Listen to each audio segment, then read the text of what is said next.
Magandang araw! Ang bidyong ito ay bilang pagtupad sa itinakdang gawain para sa asignaturang Istruktura ng Wikang Pilipino. Ako si Binibining Cristal Anbido Niños, ang inyong tagapag-ulat para sa huling aralin ng nabanggit na istruktura. Natalakay na natin bilang mga unang aralin ang ponolohiya at morpolohiya. Ngayon naman ay tatalakayin natin kung ano ang syntax. Ano nga ba ang syntax? Ito ay ang pag-aaral o pag-uugnay ng mga salita para makabuo ng mga parirala, sugnay at mga pangungusap. Kung paanong ang mga salita ay maayos na naiahanay sa isang pangungusap at kung paanong natatanggap ng tama at wasto ang diwa at kahulugan nito ay dahil sa syntax. Pag-aralan natin ang mga bumubuo rito. Unahin na natin ang parirala. Ang parirala ang tawag sa lipon ng mga salita na walang buong diwa, walang panaguri, at walang paksa. Halimbawa, para sa amin, bilhan ng bahay, mabait na guro. Suriin natin ang mga ito. Makikita natin sa mga nabanggit na halimbawa na wala itong taglay na panaguri, gayon din ng paksa, at hindi ito nagtataglay ng buong diwa o kahulugan. Isunod naman natin ang sugnay. Ito ay kalipunan ng mga salita na may panaguri at paksa. Maaring mayroon o wala itong buong diwa. Mayroong dalawang uri ng sugnay. Ang una ay ang tinatawag na malaya, punong sugnay o sugnay na di makapag-iisa. At ang ikalawa naman ay pantulong o di makapag-iisang sugnay. Tingnan natin ang halimbawa ng sugnay na makapag-iisa. Isang ugaling Pilipino, naliligo si Ana. Bagamat masasabi na hindi pa kumpletong pangungusap dahil hindi ito nagtataglay ng tuldok sa dulo, nagtataglay ito ng diwa sapagkat mayroon itong paksa, gayon din mayroon din itong panaguri. Sa pantulong o di makapag-iisang sugnay naman, pansinin natin ang mga halimbawa. Dahil sa kanyang kayabangan, nang mawala ang kanyang pera. Bagamat binubuo ng mga salita, hindi ito nagtataglay ng buong diwa o kahulugan, gayon din ng paksa at panaguri. Ang pangungusap naman ay isang sambit lang may patapos na himig sa dulo at nagtataglay ng buong diwa. Ito ay ginagamitan ng tuldok. Mayroong dalawang bahagi ang paksa o ang pangungusap. Una na dito ay paksa at ang ikalawa ay panaguri. Pag sinabi nating paksa, ito ay pinagtutuunan ng pansin sa loob ng isang pangungusap. Samantalang ang panaguri naman ay nagbibigay ng kaalaman o impormasyon tungkol sa paksa. Pansinin natin ang mga halimbawa. Dumaranas ng krisis ang buong mundo. Ang COVID-19 ay nakamamatay.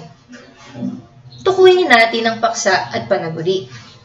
Sa unang halimbawa, ang paksa ay ang buong mundo na tinatalakay sa pangungusap at ang panaguri naman ay dumaranas ng krisis. Ang ikalawang halimbawa naman ay ang COVID-19 ay nakamamatay. Ang paksa ay ang COVID-19 samantalang ang panaguri na nagbibigay tuon sa COVID-19 ay nagsasaad na ay nakamamatay. Gayunpaman, may mga pangungusap na walang paksa, ngunit nagtataglay ng buong diwa at kahulugan. Mga halimbawa, nanay, bilang panawag, aray na nagsasaad ng damdamin, sulong na nagbibigay utos, magandang umaga po, na ginagamit natin bilang pagbati, opo, panagot sa tanong, at umuulan na phenomenal. Ang mga nabanggit na pangungusap, bagamat ilang kataga lamang at walang paksa at panaguri ay nagtataglay ng buong diwa, kaya't sila o ito o ang mga ito ay maituturing na isang pangungusap. Mayroong dalawang ayos ng pangungusap, karaniwan at di karaniwan. Sa karaniwang ayos, ang panaguri ang nauuna kaysa sa simuno, samantalang ang di karaniwan, nauuna ang simuno kaysa sa panaguri. Halimbawa ng karaniwan, nagsisimba tuwing linggo ang mag-anak. Ang paksa ay ang mag-anak at ang panaguri ay nagsisimba tuwing linggo. Kagaya ng nabanggit natin, Sa ganitong ayos ng pangungusap, nauuna ang panaguri kaysa sa simuno. Ikalawa ay di karaniwan. Ang halimbawa nito ay ang mag-anak ay nagsisimba tuwing linggo. Nauna ang simuno na ang mag-anak kaysa sa panaguring nagsisimba tuwing linggo. Sa di karaniwang ayos ng pangungusap, ginagamit ang salitang ay. Mauri rin ang pangungusap ayon sa layon o sa gamit ito. Meron itong 4 na uri: paturol, patanong, padamdam, at pautos. Ang paturol ay pangungusap na nagpapahayag ng katotohanan, kalagayan, palagay o pangyayari. Ginagamitan ito ng bantas na tuldok. Halimbawa nito ay nabago ang sistema ng edukasyon dahil sa pandemya. Ang ikaliwa ay patanong. Ito ay nagtatanong at ginagamitan ng tandang pananong. Halimbawa na lamang ay ang kailan ba magkakaroon ng bakuna? Magkakaroon na nga ba ng face-to-face na klase sa Enero? Ikatlo ay ang pautos. Ito ay nag-uusisa o nagtatanong. Kalimitang ginagamitan ng unlabing paki at maki. Halimbawa, pakikuha mo naman ako ng maiinom. Makikilagay nito sa aking lamesa. Samantalang, ang ika-4 naman ay nagsasaad ng matinding damdamin kaya't ginagamitan ng bantas na tandang padamdam. Tunghayan natin ang mga halimbawa. Saklolo, tulungan ninyo kami. At sunog, na nagsasaad ng matinding damdamin. Ang mga pangungusap ay mauri rin ayon sa anyo nito. Kagaya ng sa layon, ito ay mayroong 4 na uri: payak, tambalan, hugnayan, at langkapan. Ang payak ay ang mga pangungusap na nagpapahayag ng iisang kaisipan lamang. Halimbawa, katakot-takot ng hirap na dinanas ng mga Pilipino sa kamay ng mga dayuhan. Ang pangungusap na ito ay nagtataglay lamang ng iisang kaisipan. Ikalawa ay ang tambalan. Ito naman ay nagpapahayag ng 2 magkaugnay na kaisipan. Hindi nakatiis ang mga Pilipino at sila'y nagtipon ng lakas. Makikita natin sa halimbawang ito na ito ay nagtataglay ng 2 magkaugnay na kaisipan. Ang una ay ang hindi nakatiis ang mga Pilipino at ang ikalawa ay sila'y nagtipon ng lakas. Ang parehong kaisipan na ito ay nagtataglay ng buong diwa sapagkat mayroon silang kanyang paksa o sariling paksa, gayon din ang panaguri. Ang ikatlo naman ay ang hugnayan. Ito ay nagpapahayag ng isang punong kaisipan at isang pantulong na kaisipan. Halimbawa nito ay magiting na ipinagtanggol ng mga gerilya ang kanilang baryo nang lumusob ang mga dayuhan. Mayroon itong isang punong kaisipan na mayroong buong kaisipan o diwa, gayon din ng isang pantulong na kaisipan. Ang punong kaisipan ay magiting na ipinagtanggol ng mga gerilya ang kanilang baryo at ang pantulong na kaisipan ay lumusob ang mga dayuhan. Ang ika-4 naman ay ang langkapan. Ito ay nagpapahayag ng isang punong kaisipan at 2 o higit pang katulong na kaisipan. Halimbawa, magiting na ipinagtanggol ng mga gerilya ang kanilang baryo. Ito ay isang buo ng kaisipan o punong kaisipan. Meron itong 2 o higit pang katulong na kaisipan, kagaya ng makikita natin. Nang lumusob ang mga dayuhan at nagsimula ang umatikabong labanan ay 2 katulong na kaisipan. Para uriin ang mga pangungusap, maaari rin nating tignan ang relasyon o kaugnayan ng pandiwa sa paksa at panaguri ng pangungusap. Ito ay maaaring nagpapakita ng relasyong tagaganap, layon, ganapan, tagatanggap, kagamitan, sanhi at direksyon. Unahin na natin ang focus ng pandiwa. Sa focus ng pandiwa, sinusuri natin ang kaugnayan o relasyon ng simuno o paksa at pandiwa ng pangungusap. Unahin natin ang una, focus sa tagaganap. Ang paksa ang tagaganap ng kilos na isinasaad ng pandiwa. Suriin natin ang halimbawang pangungusap. Kumain ng suman at manggang hinog ang bata. Ang paksa ay ang bata. Samantalang, ang panaguri naman o ang pandiwa sa pangungusap ay kumain. Ito ay focus sa tagaganap sapagkat ang paksa na ang bata ang gumanap sa kilos ng pandiwa. Ikalawa ay focus sa layon. Ang paksa ang layon o goal ng pandiwa. Halimbawa, kinain ng bata ang suman at manggang hinog. Kagaya ng makikita natin sa halimbawa na ang paksa ang suman at ang pandiwa ang kinain, ang paksa ang layon o goal ng pandiwang kinain. Ikatlo ay ang focus sa ganapan. Ito naman ay ang paksa, ang lugar na ginaganapan ng pandiwa sa pangungusap. Ito kalimitan ay sumasagot sa tanong na saan. Sa halimbawa, ang paksa ay ang aming bakuran, samantalang ang pandiwa ay pinagtamnan. Ang paksa, ang lugar na ginanapan ng pandiwang ipinapakita sa nabanggit na pangungusap. Ang pang-apat ay ang focus na tagatanggap. Ang paksa ang tumatanggap sa kilos ng pandiwa.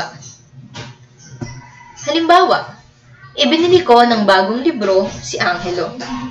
Ang paksa ay si Angelo, samantalang ang pandiwa ay ibinili. Makikita natin na ang paksa na si Angelo ang tumanggap ng kilos ng pandiwa na ibinili. Ang ikalima ay focus sa kagamitan. Ang paksa ang kasangkapan o bagay na ginamit upang maisagawa ang kilos ng pandiwa. Ipinampunas ko ng lababo ang puting basahan. Ang paksang ang puting basahan ang ginamit para maisagawa ang kilos ng pandiwang ipinampunas. Ang pang-anim ay ang focus sa sanhi. Ang paksa ang nagpapahayag ng sanhi ng kilos ng pandiwa.